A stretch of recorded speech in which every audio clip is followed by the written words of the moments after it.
sebagian besar tujuannya adalah untuk fat burning, untuk bakar lemak. Tetapi kita perlu juga kardio yang cepat. Heart rate kita sampai zona 3, zona 4 bahkan.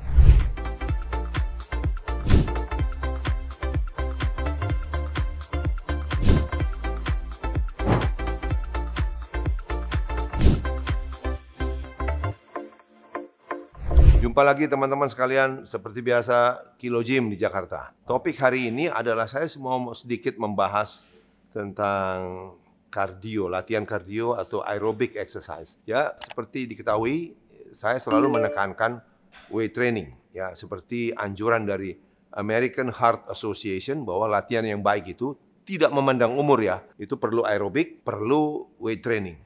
Nah, aerobik yang saya jelaskan kemarin itu sebenarnya sebagian besar katakanlah 3 yang dasar ini. Lari, sepeda, sama berenang. Kalau lari sudah pasti saya tidak pro atau kalau mau lebih tegas anti lari lah ya, karena itu akan soal waktu saja akan merusak ini. Betul, karena kita mau melakukan aerobik yang bisa kita lakukan sampai selama-lamanya, sampai umur berapapun ya. Jadi makanya anjurannya lebih ke arah cycling, sepeda, atau berenang gitu ya. Nah, kemarin saya sudah berbicara sedikit mengenai lari. Kenapa kita tidak lakukan lari? Kemudian kalau orang bertanya, kalau jalan bagaimana? Jalan boleh, tapi jalan itu adalah kardio lambat. Jadi heart rate kita di zona 2, hanya 60-70%. Itu sebagian besar tujuannya adalah untuk fat burning, untuk bakar lemak. Tetapi kita perlu juga kardio yang cepat. Heart rate kita sampai zona 3, zona 4 bahkan. Baru jantung kita betul-betul dilatih. Nah, itu bisa kita capai yang baik menurut saya ya sepeda misalnya. Tapi orang-orang cyclist jangan cepat senang nih. Karena itu juga tidak ideal. Sebagai contoh, saya sendiri adalah dulu waktu zaman Covid, terutama sebelum Covid, saya sepedahan juga. Sampai sehari bisa 100 kilo lebih ya. Cuma saya katakan, itu lebih baik daripada lari karena tidak sebegitu merusak lutut. Karena lari kan ada high impact. Ada high impact-nya. Nah, ini nggak ada. Tapi ingat ya, pesepeda itu, cyclist itu semua quadriceps dominans. Dalam hal paha ya, itu yang otot depan ini lebih kuat dari paha belakang. Padahal manusia pada dasarnya sudah quadriceps dominan. Quadriceps dibanding hamstring itu 3:2. Kekuatannya selalu ini udah lebih nih. Nah, kalau kita sepeda, karena kebanyakan cuma nekan, jadi quadricepsnya makin berkembang, hamstringnya makin ketinggalan. Sebenarnya yang betul, sepeda itu harusnya pakai klit ya, kayak kunci di bawah sepatunya, sehingga waktu latihan itu bukan hanya nginjak, tapi juga narik, injak, tarik. Nah, jadi kedua otot itu bekerja. Misalnya kalau kita injak, pedalnya kan itu lebih banyak quadriceps depan, tapi belakangnya sebenarnya jangan loss tapi ditarik. Nah, waktu narik itu kita latih hamstring di belakang. Tapi kebanyakan tetap akan memperparah quadriceps dominan. Jadi quadricepsnya makin dominan ini makin ketinggalan. Nah, apa akibatnya kalau tidak balance ya? Kalau tidak balance, ini terlalu kuat, itu akan menyebabkan pinggang sakit. Karena tarikannya tidak seimbang nih. Hidup tuh mesti seimbang ya. Jadi tidak seimbang, pinggang bisa sakit. Kedua, kalau ini terlalu kuat dibanding belakang, gampang terjadi juga lutut akan sakit. Dengan bertambahnya usia ada pengapuran gampang, osteoartritis. Pada yang lebih muda apa yang terjadi? Cedera ligamen, anterior cruciate ligament terutama ya, ACL, ACL itu sering kali diperparah akibat tidak seimbangnya otot paha depan dan belakang. Jadi itu jeleknya ya. Bukan hanya itu, pada saat Anda duduk berkepanjangan misalnya ya, Anda pakai road bike. Nih posisinya begini. Itu lama-lama hip flexor ini akan memendek. Apa itu hip flexor? Hip flexor adalah otot yang bekerja di panggul untuk menyebabkan kita begini. Nah, kita karena di sepeda itu duduknya begini terus sambil menunduk, ini memendek ini otot ini. Nah, kalau otot ini yang bekerja mengangkat paha memendek, akibatnya pada saat kita berdiri, dia narik pinggang kita kena, sakit pinggang dia nih. Ya.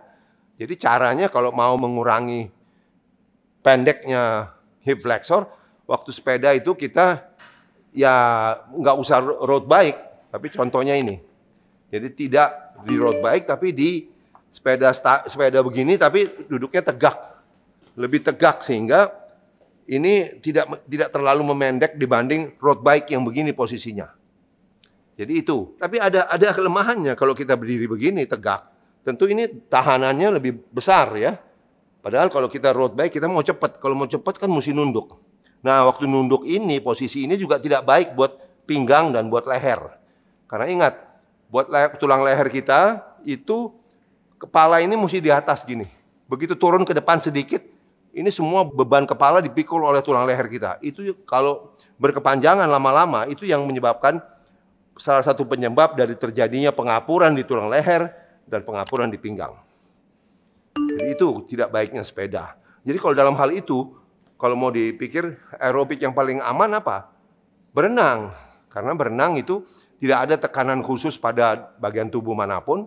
Bahkan itu salah satu cara yang dipakai untuk membuat otot-otot core lebih seimbang, untuk mengurangi juga gejala-gejala saraf kejepit di pinggang. Tapi tentu ada hambatan kan. Emangnya setiap saat kita bisa ke kolam renang, kecuali lu punya di rumah. Tapi belum tentu juga. Karena ada studi di Amerika mengatakan, orang yang punya kolam renang atau swimming pool di rumah, itu 80% nggak pernah berenang justru. Ayo. Jadi akhirnya kan ini ada masing-masing ada keuntungan, ada kekurangan. Kalau saya di gym saya sekarang, saya akan pakai sled saja untuk kardio. Jadi saya pakai ini sled ya, ini bisa di-push, dorong atau tarik. Ya, kalau saya tarik juga ini untuk sekalian latihan jalan mundur. Kalau mau lihat kegunaan jalan mundur itu banyak, lihat video yang lain pasti ada. Tapi saya katakan bahwa dengan sled ini kita bisa pakai sebagai kardio atau latihan jantung. Tergantung heart rate-nya mau dibuat jadi berapa. Dan sekalian ini bisa digabung dengan latihan beban. Dikasih beban tergantung bebannya berapa.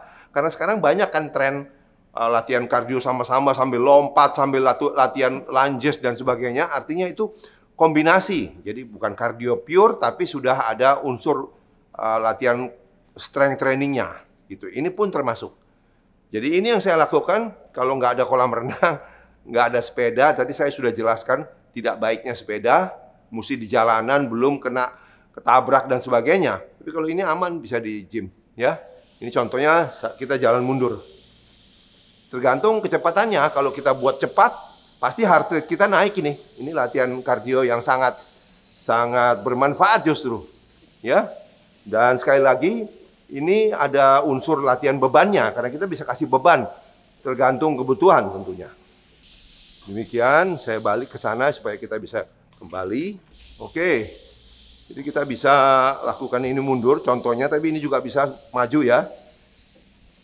Sekali lagi beban bisa disesuaikan. Dan jangan lupa latihan yang terpenting adalah muscle. Makanya disebut apa ini? Mari kita baca sama-sama. Muscle is medicine. Semoga ada manfaatnya, tapi ingat ya, American Heart Association bilang apa? Harus ada kardio, ada aerobik, dan harus ada weight training, strength training, latihan otot. Semoga bermanfaat ya. Dr. Henry Suhendra, stay fit and strong.